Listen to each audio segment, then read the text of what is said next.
يا أيها الذين آمنوا ادخلوا في السلم كافة قال رسول الله صلى الله عليه وسلم الصلاة معراج المؤمنين قال الله تعالى في شان حبيبه صلى الله عليه وسلم إن الله وملائكته يصلون على النبي يا أيها الذين آمنوا صلوا عليه وسلموا تسليما اللهم صل على سيدنا مولانا محمد وعلى آله سيدنا مولانا محمد اللهم صل على سيدنا مولانا محمد وعلى آله سيدنا مولانا কবে জানি ডাকাশিবে এই বাড়ি ঘর সারিতে আপন পোশাক খুলে খুলে সাদা কাফন পরিতে আল্লাহুম্মা সাল্লি আলা সাইয়্যিদিনা মাওলানা মুহাম্মদ ওয়া আলা আলি সাইয়্যিদিনা মাওলানা লা ইলাহা ইল্লাল্লাহ লা ইলাহা ইল্লাল্লাহ লা ইলাহা ইল্লাল্লাহ হায়াতের মালিক জয় আল্লাহ মৌতের মালিক সেই আল্লাহ লা ইলাহা ইল্লাল্লাহ লা ইলাহা ইল্লাল্লাহ আকাশের মালিক জয় আল্লাহ জমিনের মালিক সেই আল্লাহ লা ইলাহা ইল্লাল্লাহ লা ইলাহা ইল্লাল্লাহ ইলাহা ইল্লাল্লাহ মুহাম্মাদুর রাসূল সাল্লাল্লাহু আলাইহি সাল্লাম। মহান আল্লাহ রাব্বুল আলামিনের দরবারে জানাই লাখো কোটি শুকরিয়া যে আল্লাহ আজকের এই গভীর রজনীতে কোরআন হাদিসের আলোচনা শোনার জন্য আল্লাহ পাক আমাদেরকে কবুল করেছেন, আসার বসার তৌফিক দিয়েছেন। কোরআনের পক্ষে আল্লাহ আল্লাহ রাসূলের পক্ষে যে আল্লাহ আমাদেরকে ধৈর্যের সহিত বসে থাকার তৌফিক দিয়েছেন, সে আল্লাহর শুকর আদায় করে সকলে একবার বলুন আলহামদুলিল্লাহ। আলহামদুলিল্লাহর আওয়াজ আরো গর্জিয়াস হতে হবে। আমরা যে নবীর উম্মত, এই নবীর উম্মতের ইতিহাস খুললে পাবেন ওমর ফারুক রাদিয়াল্লাহু তাআলা আনহু যখন মদিনার শাসক ছিলেন, মদিনায় ভূমিকম্প হচ্ছিল, মাটি নড়াচড়ি করতেছে, মানুষ ভয় ভীতি আতঙ্কের মধ্যে। ওমর বলেন, তোমরা কিসের জন্য এত ভয় এত আতঙ্কের মধ্যে? জনগণ বলতেছেন, হুজুর ভূমিকম্প, আমাদের বিপদ হয়ে যাবে। ওমর বলেন, তোমরা ভূমিকম্পকে ভয় পাও না, আমি ওমর ভূমিকম্পকে সাইজ করার ক্ষমতা রাখি। সুবহানাল্লাহ। কি যে আমরার ভাগ্য, কেমন নবী যে আমরা পাইলাম, ভূমিকম্পকে সাইজ করার ক্ষমতা রাখে সে নবীর উম্মত। আমরা আজকে সেই ভাগ্যবান। ওমর ভূমিকম্পের বিরুদ্ধে ঘর থেকে লাঠি নিয়ে বাইরিছে, আঘাত করতেছে মদিনার মাটিকে। থামো, কিসের নড়াচড়ি, কিসের ভূমিকম্প? আমার নবী দুনিয়ায় নাই, আজকে নবীর উম্মতের ভূমিকম্প দিয়ে কষ্ট দিবি? আমি উমর থাকতে দেব না। থেমে যাও বলছি, নড়তে পারবা না। উমরের লাঠির আঘাতে ভূমিকম্প থেমে গেল। উমর বলতেছেন, রে মদিনার মাটি, এইভাবে যে তুই নড়াচড়িটা করলি, তোর কি লজ্জা করলো না? তুই কি জানোস না এই মাটিতে যে আমার রাসূল ঘুমিয়েছে? ওমরের চাবুকের আঘাতে মদিনার মাটি এমন ভাবে চুপ হয়েছে, খামোশ হয়েছে, কিয়ামত পর্যন্ত মদিনায় আর ভূমিকম্প হবে না। যে নবীর উম্মত ভূমিকম্প থামিয়ে দিতে পারে, এই নবীর উম্মতের আওয়াজ এত দুর্বল হইলে হবে না। ওমর যেই কালিমা পড়েছে, আমরাও ঠিক সেই কালিমা, একটুও বেশ কম নাই, একটা অক্ষরও বেশ কম নাই। বেশ কম থাকলে চরিত্রের মধ্যে আছে। ওমর এই কালিমা লইয়া জীবনে কোনোদিন ভেজাল করে নাই, আর আমরা কালিমা লইয়া ভেজাল ছাড়ি নাই। সেজন্য আমাদের আওয়াজ গর্জিয়াস হয় না। আসুন কালিমাটার ইজ্জত রাখতে যাই, অন্তত পক্ষে আমরা একটু গর্জিয়াস কণ্ঠে সকলে মিলে আবারও বলি আলহামদুলিল্লাহ।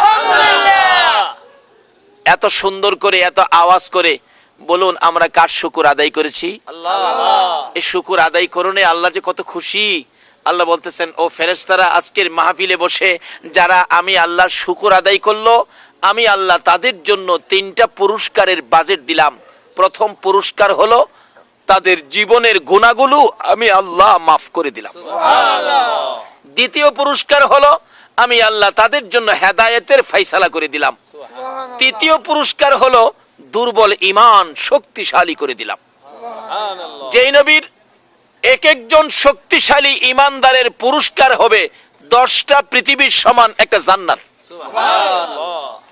যেই মাহফিলে গেলে দুর্বল ঈমান শক্তিশালী হয়, আমি একটু দেখতে চাই আপনাদের দুর্বল ঈমান শক্তিশালী হয়েছে কিনা। নবীজির চিরদুশমন আবু জাহেল, আচ্ছা বলুন তো, আবু জাহেল যদি আজকের মাহফিলে আসে, আপনারা কি ওয়াজ শুনবেন না হেরে ফিডাইবেন? আবু জাহিল্লা বাপের বেটা বলে আয়া দেখ, আসলে হ্যাঁ আইতো না তো, হ্যাঁ জানে বাঙালি দললে হেরে হুরান বাপটা হাইব। আসলে প্রমাণ হলো আমরা আবু জাহেলকে ভয় পাই না। যদি আবু জাহেলকে পাইতাম, নবীর সাথে দুশ্মনী করার বিচার আমরা করে দিতাম। কত দুশ্মনী করতো। একদিন সেই রাস্তার মধ্যে গর্ত করে রাখছে, আমার নবী যে রাস্তা দিয়ে চলাফেরা করে, গভীর রাত্রে গিয়ে রাস্তায় গর্ত করতে করতে এত বড় গর্ত করলেন, তার উদ্দেশ্য হলো রাত্রে, শেষ রাত্রে রাসূল পাক বাহির হবে, রাস্তা তো দেখবে না, গর্ত দেখবে না, নবীজি গর্তের মধ্যে পড়ে যাবে, আর আবু জাহেল যাইয়া আমরা নবীরে মাটি দিয়ে লাইব। এই লোহের উদ্দেশ্য। দেখি আপনাদের ঈমান তৃতীয় পুরস্কারে পৌঁছছে কিনা। আবু জাহেল সারা রাত্রে গর্ত করে শেষ রাত্রে ঘরে আইসা পড়ছে, বাতিজা এখন বাহির হয়ে গর্তে পড়বো, আর কেউ জানবে না আমি মাটি দিলামও।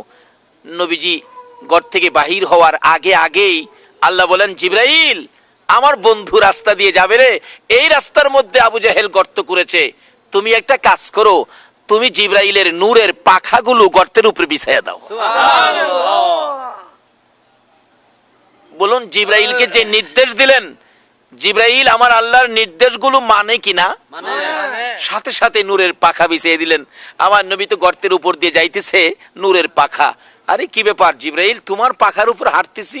নবী গো, যে জায়গাতে হাঁটতেছেন এখানে আবু জাহেল গর্ত করছে, আল্লাহ বলছে নূরের পাখা দিতে আপনি পার হয়ে যান। কোন কি জিবরাইল আমার জন্য গর্ত করলো? আবু জাহেল এত নিষ্ঠুর, আমার এত কষ্ট দেওয়ার পরেও এইভাবে আবার গর্ত করলো আমার দুঃখে কষ্টের জন্য। জিবরাইল বল, হুজুর শুধু দুঃখ কষ্ট না, আপনাকে দুনিয়া থেকে বিদায় করে দেওয়ার জন্য চক্রান্ত। দুনিয়াতে একটা কথা আছে, রাখে আল্লাহ মারে কে? মারে আল্লাহ, রাখে কে? বাঁচাইবো আল্লাহ, মারে কে? জিবরাইলের নূরের পাখা দিয়ে আমার নবী পার হয়ে গেছে। আবু জাহেল সকালবেলা গেছে, গর্তের ভিতরে তো বাতিজা ফোরছেই, মাটি দিয়ে লাই, সারা রাত তো ঘুমাইছে না, এই গর্তের কিনারে যায় দেখতে চাইছিল বাতিজা ফুটছে কিনা, চাইছিল দেখতো, তার নিজেই গুইরা ফুটছে।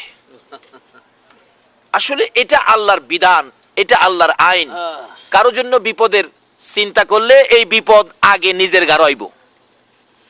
অথচ আজকে এই চরিত্র আমাদের ভর্তি, আমাদের বাঙালির চরিত্রে এই জিনিসটা বেশি। খালি কেমনে কার ক্ষতি করব, কার বিপদে ফেলাইবো, কারে ধ্বংস করব, এই অবস্থান আমাদের মধ্যে বেশি।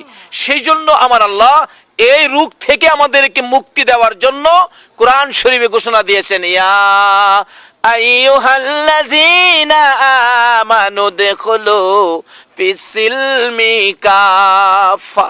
ও ঈমানদাররা, তোমরা পুরাপুরি ভাবে ইসলামের মধ্যে ঢুকে যাও। ইসলামের মধ্যে পুরাপুরি ঢুকতে পারলে এই জাতীয় রোগ মুসলমানদের থাকতে পারে না। একটা ইসলামের মধ্যে ঢুকে যাওয়া একটা মুসলমানের ক্ষমতা কত, একটা মুসলমানের মর্যাদা কত, একটা মুসলমানের পাওয়ার কত সামনে আসতেছে।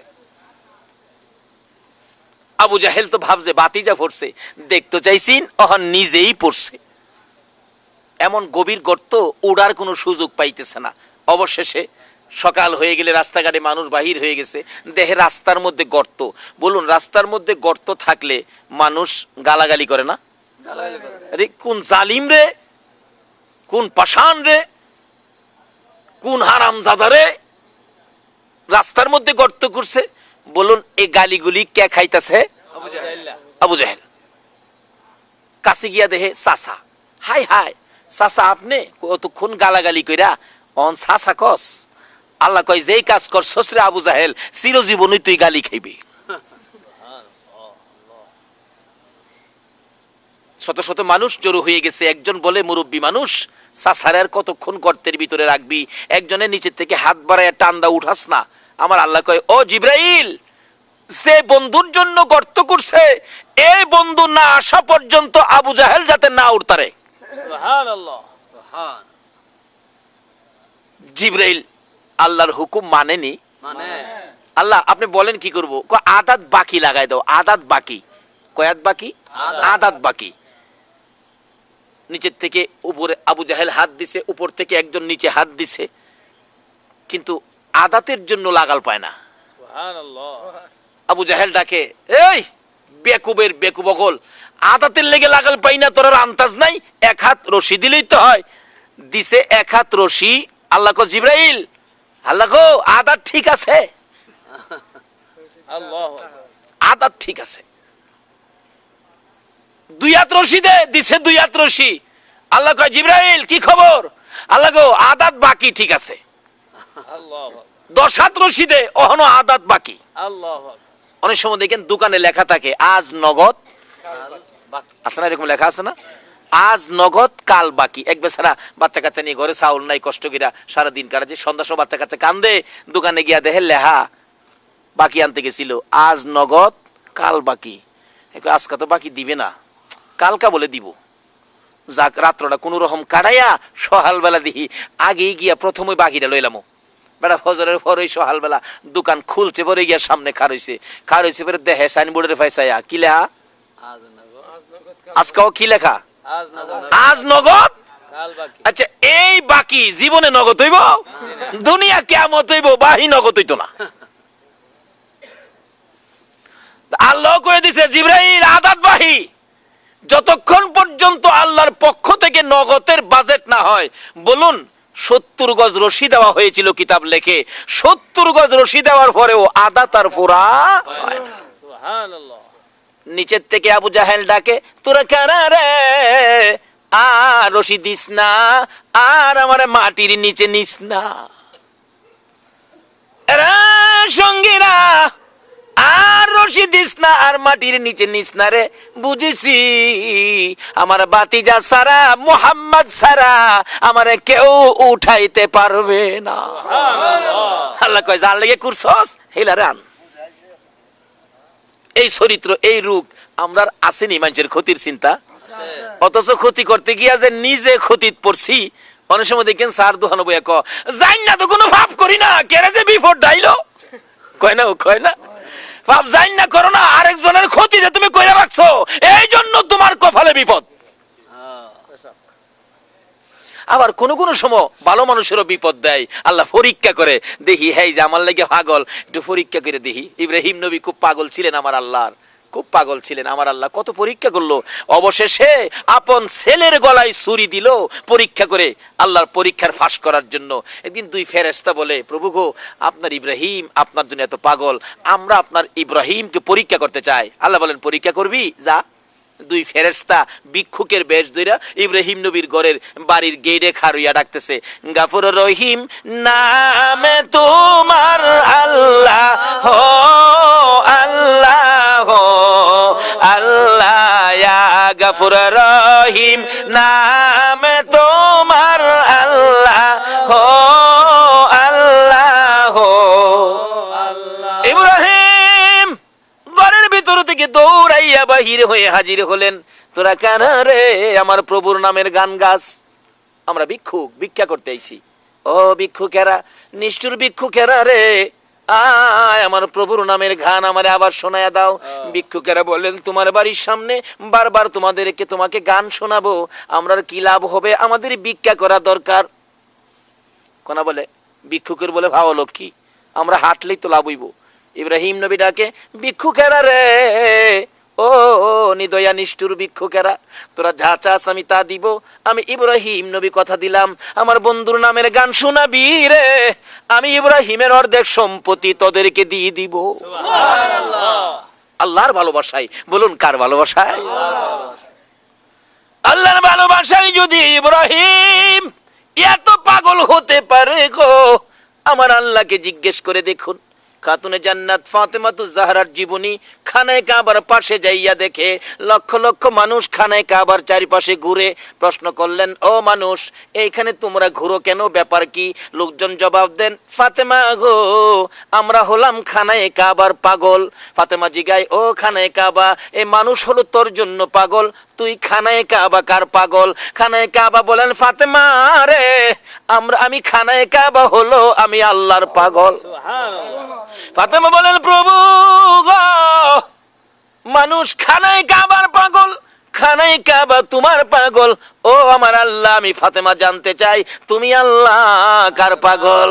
আমার আল্লাহ বলেন, ফাতেমা রে, আমি হইলাম আমার বন্ধু মুহাম্মাদুর রাসূলুল্লাহর পাগল। একটা দৌড় মেরে ঘরের ভিতরে ঢুকলেন। বাবা গো, এখানে কাবার পাশে মজার ঘটনা দেখলাম। কি ঘটনা রে ফাতেমা? বাবা গো, এই মানুষগুলো খানায়ে কাবার পাগল, খানায়ে কাবা নাকি আমার আল্লাহর পাগল। বাবা, আমার আল্লাহকে জিজ্ঞেস করলে আমার আল্লাহ জবাব দেয়, আল্লাহ বলে তুমি মুহাম্মাদুর রাসূলুল্লাহর পাগল, তুমি নবীর পাগল। বাবা গো, আমি ফাতেমা জানতে চাই তুমি নবী কার পাগল? আমার নবী দুইটা চোখের পানি জর্জর করে ছেড়ে দেয়, ফাতেমা রে, আমি নবী আমার উম্মতের পাগল। আল্লাহু আকবার, আল্লাহু আকবার। ইব্রাহিম আল্লাহর পাগল হইয়া কি করে? আরে আল্লাহ যার ভালোবাসায় কুল কায়নাত সাজাইছে, আজকে সে নবীর উম্মত আমরা, আমাদের চরিত্র কোথায় আর নবীর আদর্শ কোথায়? আল্লাহ পাক কোরআন শরীফে আমাদের উদ্দেশ্যে ওয়াজ করেছেন, ইয়া আইয়ুহাল্লাযীনা আমানু দুখুলু ফিস সিলমি কাফা, তোমরা পুরাপুরি ভাবে ইসলামের মধ্যে দাখিল হয়ে যাও। যদি হইতে পারি, আমাদের শক্তি কত হবে, ক্ষমতা কত হবে, পাওয়ার কত হবে। আগেকার দিনে এখানে মুরব্বীরা আছেন, আগেকার দিনে মুরব্বীদের মুখে শুনছি, বৃষ্টি না হইলে বৃষ্টির জন্য মাঠে নামাজ পড়ছে, নামাজ পড়ে নাকি বাড়িতে আইতে পারছে না, বৃষ্টি নেমে গেছে। আমার দাদার মুখে শুনছি, আমরা নামাজ পড়তে গেলে রে নাতি, নামাজ পড়ে বাড়ি যাইতেছি না, বৃষ্টি নেমে গেছে। কেন? তারা পুরাপুরি ভাবে ইসলামের মধ্যে দাখিল ছিল। বলুন, এখন যদি বৃষ্টি লেগে নামাজ পড়ে কানতে কানতে সোহের হানিদা জমিন ভিজাই তারবো, আকাশ থেকে বৃষ্টি পড়বে না। কেন? আমরা যে আমানুদ খুলু ফিস সিলমি কাফার ভিতরে ঢুকতে পারলাম না। আগেকার দিনের মা চাচিরা আমানুদ খুলু ফিস সিলমি কাফার মধ্যে ছিল। আগেকার দিনে মা চাচিরা দেখছি ফজরের আজানের আগে ঘুম থেকে উঠছে, ওইটা উড়ান বাড়ি ঝাড়ু দিছে। সুযোগটা পাইলে পুরুষ উঠবার আগে রাস্তাটাও ঝাড়ু দিলাইছে। মুরব্বীরা লক্ষ্য করলে এই খবরগুলি পাইবেন। উড়ান বাড়ি ঝাড়ু দিছে, পুরুষ বাইরেবার আগে রাস্তাটাও ঝাড়ু দিলাইছে। এরপরে যাইয়া ফজরের নামাজ পড়ছে, তারপরে সূরা ইয়াসিন পড়ছে, তারপরে রান্নাঘরে রান্না করতে গেছে। সারা গ্রাম বিছাইরা সূরা ইয়াসিন পড়ে একটা মহিলা রান্না করে গেছে না। এই জন্য সুখ শান্তির বাজারে আগুন। আসুন আমানুদখুলু ফিস সিলমি কাফার মধ্যে ঢুকি, আল্লাহর সাথে সম্পর্ক করি, নবীর আদর্শের মালা গলায় পড়ি, তাহলে সুখ শান্তি ফিরে আসবে। আজকে কত দিবস, কত দলের মানুষ কত রাজনীতিতে নামছে, রাজনীতিকেরা শান্তি আনবো, সুখ আনবো। এই দলে কয় আমরারে ভোট দেন শান্তি দিব, এই দলে কয় আমরারে ভোট দেন শান্তি দিব। রাজনীতি করেন, যে যেই দল করেন, আমি নিষেধ করি না, আমার কোনো আপত্তি নাই, যে যেটা মনে চা করেন। কিন্তু আমানুদখুলু ফিস সিলমি কাফার মধ্যে আইন না। হয় যাদের পক্ষে রাজনীতি করে দৌড়বেন, যারা আপনারা শান্তি দিব, অহন কিলাম হেরা হয় অশান্তি। আসেনি অশান্তি, হেরা শান্তি দিব কইতে, হেরাই তো অশান্তি। শান্তি পাইতে গেলে শান্তির মাহাজনের সাথে যোগাযোগ করুন। কিভাবে যোগাযোগ করবেন সামনে আসতেছে। তাই আল্লাহ রাব্বুল আলামিন কোরআন শরীফে ঘোষণা দিয়েছেন, আমানুদখুলু ফিস সিলমি কাফা, ও ঈমানদাররা পুরাপুরি ভাবে ইসলামের মধ্যে দাখিল হও। এখনো তুমি হাত বাড়াইলে, হাত নামাইবার আগে আমি আল্লাহ তোমার শান্তির ব্যবস্থা করে দিব। জোরে কোন সুবহানাল্লাহ। কিন্তু আগেকার দিনে কি সুবিধা ছিল, ওই মা চাচিরা উড়ান বাড়ি ঝাড়ু দিয়া নামাজ পইরা সূরা ইয়াসিন পইরা রান্না করা যাইতো, রান্না করতো। এখন এই ব্যবস্থা নাই বিদায় আমাদের মধ্যে অশান্তি। তাই বলতেছিলাম সম্পর্ক করতে হবে আল্লাহর সাথে। ইব্রাহিম নবী কি ভালোবাসতেন, কি সম্পর্ক করেছেন আমার আল্লাহর সাথে। ইব্রাহিম কাঁদতেছে, ও ভিক্ষুকেরা তোমরা আমার প্রভুর নাম শোনাও, আমার অর্ধেক সম্পত্তি তোমাদেরকে দিয়ে দিব। দিয়ে দিলেন অর্ধেক সম্পত্তি। আবার ডাকতেছে, ও ভিক্ষুকেরা তোমরা কি যাওগা? বাবারে আমরা তো ভিক্ষুকের ভাব লোক, কি হাঁটলি ভিক্ষা পামু। ইব্রাহিম নবী চোখের পানি ছেড়ে দিয়ে কান্দে, রে ভিক্ষুকেরা, নিষ্ঠুর ভিক্ষুকেরা রে, যাইস না, তোরে যাইস না রে, আবার আমার প্রভুর নাম শোনাইয়া দে, প্রভুর নামের গান আমারে শোনাইয়া দে। ভিক্ষুকেরা বলেন, ও ইব্রাহিম নবী এবার গান শোনাইলে তুমি আমরারে কি দিবা? আমাদের ভিক্ষা দরকার, খালি হাতে কি শোনাবো? এবার ভিক্ষুকেরা বলেন, আমাদেরকে কি দিবা? ইব্রাহিম নবী বলেন, ভিক্ষুকেরা রে, আরো যে বাকি অর্ধেক সম্পত্তি আছে রে ভিক্ষুকেরা, আমি ইব্রাহিম কথা দিলাম, আমার বন্ধুর নামের গান শোনাইলে, আমার বন্ধুর ভালোবাসায় আমি ইব্রাহিম, আমি আর বাকি সম্পত্তি গুলো আমি তোদেরকে দিয়ে দিব। সারা সম্পত্তি দেলাই মালিকের সাথে সম্পর্কের জন্য পরীক্ষা করে ইব্রাহিম দিয়ে দিলেন সারা সম্পত্তি। এবার ভিক্ষুকেরা সম্পত্তি লিয়া জায়গা। আচ্ছা আসলে কি হারা যাইবাগাল নিবাগাল লেগেছে না পরীক্ষা করতেছে? আচ্ছা ইব্রাহিম ডাহে, ও ভিক্ষুকেরা যাইস না, কি বো আবার গান শোনা, গান শোনাইলে কি দিবেন? ইব্রাহিম নবী চোখের পানি ছেড়ে দিলেন, রে ভিক্ষুকেরা কথা দিলাম রে, আবার যদি আমার প্রভুর নামের গান শোনাছে ভিক্ষুকেরা, আমি ইব্রাহিমের আর কিছুই নাই, কথা দিলাম যতদিন বেঁচে থাকি রে, আমি ইব্রাহিম তোদের বাড়িতে গোলামি করব। এমনি দুই ফেরেশতা ভিক্ষুকের বেশ ছেড়ে দিলেন। ভিক্ষুকের বেশ ছেড়ে দিয়া আসলে কি হেরা নিবার লেগেছে? আমরা দেশের ভিক্ষুকের নিবার লেগে দেখবেন ভিক্ষাও করে, আবার সুযোগ পেলে চুরিও করে, করে না? কিন্তু এই ভিক্ষুক আর এই ভিক্ষুক এক ভিক্ষুক না। এক বেচারি শাশুড়ি মারা গেছে, বৈশাখে দাওয়া কাটির ঝামেলায় সময় পায় না কানবার লাগিয়া। আশপড়শি মহিলারা কয়, এ বউটা কি মন গো, হরিরা মরলো, একটু কাইন্দা দেখলো না। মানুষ খালি সমালোচনা করে। মানে এই বেচারি এক ভিক্ষুক ধরছে, ভিক্ষুক বেডি গ্রামে গ্রামে আড়ে ভিক্ষা করে, জোয়ান বেডি দেখে ধরছে, বোন গো ওই না যা, আমার দুঃখের কথা কেউ শুনতেই না, কি সে আমার হরিরা মরছে, আমার কামের ঝামেলা কানবার সময় পাই না, মানছে আমার সমালোচনা করে। এই বেডি সারাদিন আমার হরির লেগে কানবে, আমি তোরে ফুসাইয়া দেম। আচ্ছা কোন তো যে বেডির হরি মরছে, এই বেডি হরির মায়ায় কানবো, হরি আমারে মায়া করছে, জিয়ের মতো দেখছে, মায়ার মতো দেখছে, আমার না লইয়া খাইছে না, আমি গোসল না করলে বইয়ে রয়েছে গোসল ভাত খাইয়া গিয়া গোসল করবে, এরকম মায়া করতো হরি আমারে। অহন এই মায়া হরি লেগে বউ কানবো, মানে এই ভিক্ষুক বেডি কানবো কি কইয়া? বেডি তো মালের লোভে বইয়া কান্দে, মা গো মা দেওই নাকি না ওই দে, মাঘো মা আল্লাহ ওই দে না হিজ না ওই দে, মাঘো মা দান ওই দে না সাইল ওই দে। দান দিলে তো ঠগা, এবার তো দানও সাইল নাই। মাঘো মা দান ওই দে না সাইল ওই দে, কম ওই দে না বেশি ওই দে। হেই বিরে কি গো, কি গস বোন গো, দুঃখে কান্দি। আচ্ছা এই বেটির দুঃখ আর এই বেটির দুঃখ এক দুঃখ হইব? আমরা দেশের ভিক্ষুক আর ফেরেশতা ভিক্ষুক এক বেশের ভিক্ষুক হইব? ওই ফেরেশতারা কয়, আরে ইব্রাহিম আমরা দুনিয়ার স্বার্থপর ভিক্ষুক নয় রে, আমরা হলাম আল্লাহর ফেরেশতা। আল্লাহু আকবার। আমরা এসেছিলাম, আমার আল্লাহ তোমাকে ভালোবাসে, তুমি আমার আল্লাহকে ভালোবাসো, তোমাদের ভালোবাসা পরীক্ষা করার জন্য আমি ইব্রাহিমের কাছে এসেছিলাম। আমরা দুইজন ফেরেশতা ভিক্ষুক নয়, লও তোমাদের সম্পদ, ও ইব্রাহিম তোমার সম্পদ তোমারে দিয়ে গেলাম। আজকে ইব্রাহিমকে এত পরীক্ষা, ইব্রাহিম নবীকে পরীক্ষা তো ফাঁস করলেন, কিন্তু এত পরীক্ষাই তো আমরা পড়ি না। একটু পরীক্ষা করলেই তো মাশাআল্লাহ আমরা ডাইলিয়ে যাইগা। বলতেছিলাম আমরা আমানুদখুলু ফিসসিলমি কাফার মধ্যে যদি ঢুকতে পারি আমাদের পাওয়ার বাড়বে, দাম বাড়বে। আমার নবী কি শিক্ষা দিয়ে গেলেন? আমানুদখুলু ফিসসিলমি কাফার মধ্যে ঢুকতে গেলে এই রূপ আমাদের মধ্যে থাকতে পারবে না। কারো ক্ষতি করা, কারো বিপদে ফালানোর চিন্তা করা, এটা থাকতে পারবে না। আমার নবীর আদর্শ কি ছিলেন? আবু জাহেল গর্ত করছে, নবীরে মাইরা লাইতো, নবী তো পার হয়ে গেছে, অহন গর্তের ভিতরে ফইরা আছে কে? আবু জাহেল। 70 গজ মাটির নিচে, কিতাব লেখে 70 গজ মাটির নিচে থেকে ডাকতেছে, তোরা কারা রে? আর রশি দিস না, আর মাটির নিচে নিস না,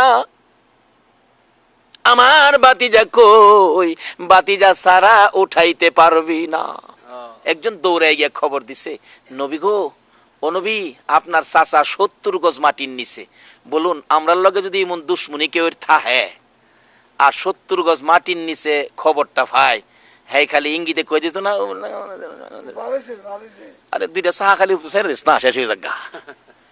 আরে দয়াল নবী প্রেমের ছবি আর আসবে না জগতে, আমার দয়াল নবী প্রেমের ছবি আর আসবে না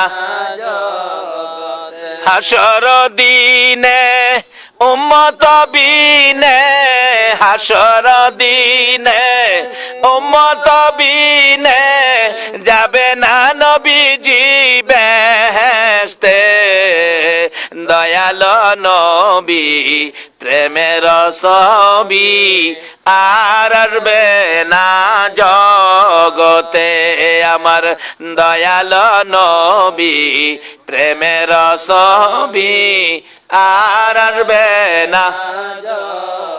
63 সাল জিন্দিগি কাছে বলে উম্মতি, 63 সাল জিন্দিগি কাছে বলে উম্মতি, এখনো কান্দে শুয়ে মদিনাতে নবী, এখনো কান্দে শুয়ে মদিনাতে, দয়াল নবী প্রেমের ছবি আর আসবে না জগতে, আমার দয়াল নবী প্রেমের ছবি আর আসবে না।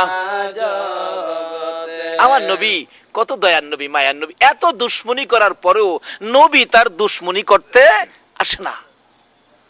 একজনে দুশ্মনী করছে, নবীর আদর্শ হলো আমি তার ক্ষতি করব না, একজনে ক্ষতি করুক আমি ক্ষতি করব না। এই আদর্শটা যদি আমাদের মধ্যে রাখি, বলুন ভালো হবে না খারাপ হবে? আমানুদখুলু ফিসসিলমি কাফাত, ঢুকতে গেলে এই আদর্শ থাকতে হবে। তো এই আদর্শ যদি সমাজে থাকে, বলুন এই মারামারি কাটাকাটি জীবন হইব? আমার নবী কি আদর্শ! ছোটকালে আমরা বইয়ের মধ্যে পড়ছি এক দুষ্ট বুড়ির কাহিনী। এই দুষ্ট বুড়ির কাহিনী পড়ছেন এমন মানুষ আছেন না? এই দুষ্ট বুড়ি কি করত? নবী যে রাস্তা দিয়া যাইতো এই রাস্তার মধ্যে কাটা দিয়া রাখতো, আর এই কাটা নবীজির পায়ের মধ্যে লাগলে নবী কষ্ট পাইতেন, ব্যথা পাইতেন, আর বুড়ি জানি কি করতেন? খিল খিল করে হাসতেন। হায় রে নিষ্ঠুর বুড়ি, যে নবীর উসিলাই কুল কায়নাত, এই নবীর কষ্ট দিয়া তুই হাসস। আমরা হাইলে কি কন এই বুড়ি রে, কে ছেলে বাচ্চা গেলে খালি